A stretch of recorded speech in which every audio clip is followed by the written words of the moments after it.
찬미 예수님, 오늘은 2월 6일 연중 제5주일입니다. 오늘 말씀의 주제는 선교입니다. 하느님께서 부르셔서 파견하시는 사람이 선교사이지요. 하느님께서는 파견된 그 선교사의 활동을 신적 권능으로 도와주시며 또 새로운 선교사가 필요할 때는 특별히 발현하신다는 말씀의 흐름이 이어집니다. 그래서 제1독서인 이사야 예언서는 이사야가 예언자로서 소명을 받게 된 이야기를 들려주었고, 복음에서는 어부들을 찾아가신 예수님께서 풍어기적으로 당신의 신적 권능을 드러내신 후에 그들을 제자로 삼으신 소명 기사를 들었으며, 제2독서에서는 사도 바울가 박해자 했던 시절에 예수님께서 발현하셔서 선교사로서 소명을 받은 이야기를 들었습니다. 우리 믿음의 바탕을 생각해 보죠. 우리는 세례를 받으신 예수님께서 새 역사를 창조하고 계심을 믿는 사람들이고, 그래서 그분의 이름으로 세례를 받았습니다. 세례명은 우리가 받은 새 이름이지요. 우리가 어디에 살든지 또는 우리가 어디에서 일하든지 우리는 세상 사람들에게 예수님께서 시작하신 새 창조의 소식을 전해야 합니다. 실상 하느님 나라가 가까이 다가왔기 때문입니다. 이 나라는 우리가 하느님께로부터 부여받은 양심과 이를 진리의 빛으로 밝혀주는 신앙으로 세워집니다. 이 소식을 전하는 일은 모든 그리스도인들이 받은 소명입니다. 먼저 제1독서를 살펴보겠습니다. 남유다 왕국이 아직 멸망당하기 직전 시대에 유다의 귀족 출신으로 사제였던 이사야가 하느님의 부르심을 받았습니다. 당시 이 나라에는 신앙이 흔들려서 불공정과 불의가 넘쳤습니다. 그러면서도 하나님께 대한 신앙에 따라서 자신들의 노력으로 공정하고 정의로운 나라로 개혁할 생각은 하지 않고 이집트에 빌붙어서 아시리아의 집에서 벗어나려고 하는 등 외세에 의존했습니다. 그래서 이사야는 동족들에게 하느님께서는 이집트나 아시리아의 군대보다 더 강하신 만군의 주님이시니 하느님을 믿고 스스로의 힘으로 위기를 벗어나라고 가르쳐 주었습니다. 그 주님께서 그를 부르셔서 당신의 말씀을 본격적으로 전하라고 명하시자 그가 기다렸다는 듯이 이렇게 대답했습니다.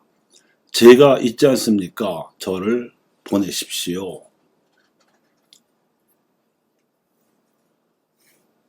오늘 복음 말씀도 살펴보겠습니다. 이렇게 이사야처럼 하나님의 부르심을 받은 이들이 과연 어떠한 성과를 거둘 수 있을지에 대해서는 오늘 복음이 말해주고 있습니다. 예수님께서는 갈릴레아 호수에서 물고기를 잡던 어부들을 부르시려고 그들이 알아들을 수 있는 방식으로 기적을 일으키셨습니다. 밤새 허탕을 친 그들에게 찾아가셔서 깊은 데로 저어 나가서 그물을 내려 고기를 잡아라 하고 이르시자 처음에는 망설이던 그들이 워낙 권위 있게 말씀하시니까 예수님께서 시키신 대로 했습니다. 그랬더니 배 2척이 가라앉을 정도로 많은 물고기를 잡을 수 있었습니다. 이 광경을 본 어부 4사람, 즉 베드로와 안드레아 그리고 야고보와 요한이 모든 것을 버리고 예수님을 따르는 제자가 되었습니다. 그리고 과연 그들은 제자로서 3년간의 사도 훈련을 받은 후 초대교회에서 놀라운 선교 성과를 거뒀는데 그 사도단의 간부들이었습니다. 유다교와 로마 제국의 박해 속에서도 300여 년 만에 그리스도교를 로마 제국의 전 영토에 전파했는가 하면 끝내 국교로 공인받게 했습니다. 제2독서입니다. 바오로는 본시 열성적인 바리새였기 때문에 예수님을 거짓 예언자로만 알았습니다. 그래서 그리스도인들을 잡으러 다니기까지 했는데 그런 박해자 바오로의 앞길을 예수님께서 가로막으셨습니다. 번개를 내리쳐서 눈을 멀게 하시고 벼락소리로 그를 부르신 겁니다. 사울아, 사울아, 네가 왜 나를 박해하느냐? 당신은 누구십니까? 나는 네가 박해하는 예수다. 나중에 사울은 바오로라는 그리스식 이름으로 바꾸고 그리스 이방인들에게 복음을 전하러 다니면서 자신이 부르심을 받은 이 이야기를 해주었습니다.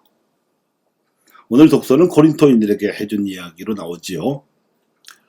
그리스도교가 로마 제국 영토 안에 널리 퍼지게 된 데에는 위에 언급된 바 풍어기적으로 제자로 부르신 제자들의 역할만이 아니라 박해자 출신까지 돌려 세워서 선교사로 삼으신 바오로라는 특별한 인재의 역할도 있었던 겁니다. 종합해 보겠습니다. 일찍이 이사야는 하나님께서 당신의 나라를 세우시기 위하여 필요한 일꾼을 부르시고 부르신 일꾼들은 또 어떻게 도와주시는지에 대해서 이렇게 갈파한 적이 있습니다. 비와 눈은 하늘에서 내려와 그리로 돌아가지 않고 오히려 땅을 적시어 기름지게 하고 싹이 돋아나게 하여 씨 뿌리는 사람에게 씨앗을 주고 먹는 이에게 양식을 준다. 이 말씀으로 하나님께서 비와 눈을 내려주시기 때문에 농사도 지을 수 있고 사람들이 먹고 살 수 있음을 알 수 있습니다. 하지만 더 근본적으로는 하나님의 부르심은 반드시 그 열매를 맺지 않고는 멈추지 않는다는 이치가 담겨 있습니다.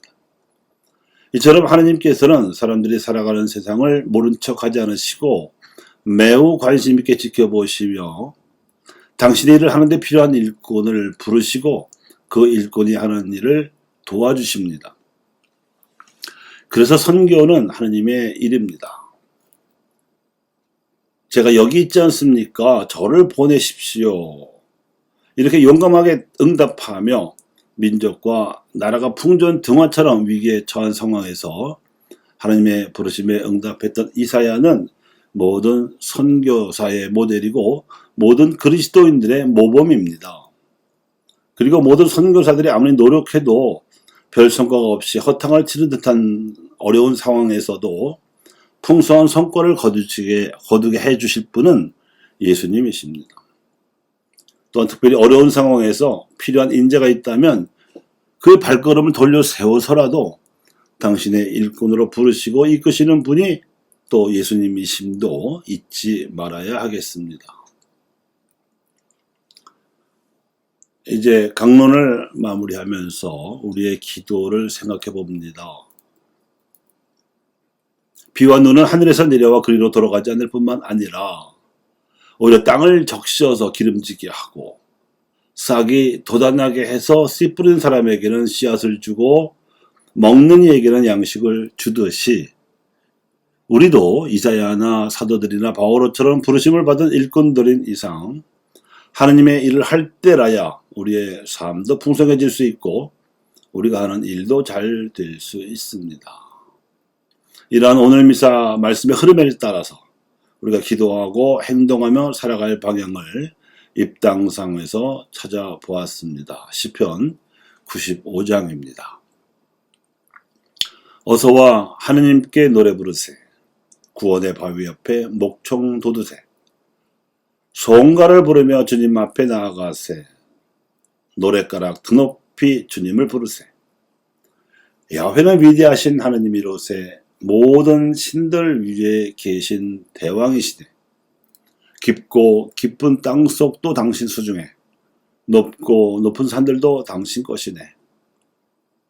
당신이 만드셨으니 바다도 당신의 것, 마른 땅도 당신이 손수 만드셨네. 어서와 엎드려서 조배드리세. 우리를 내신 주님 앞에 무릎을 꿇세. 당신은 우리의 하느님이시네. 우리는 그 목장의 백성이로세. 당신 손이 이끄시는 양떼이로세.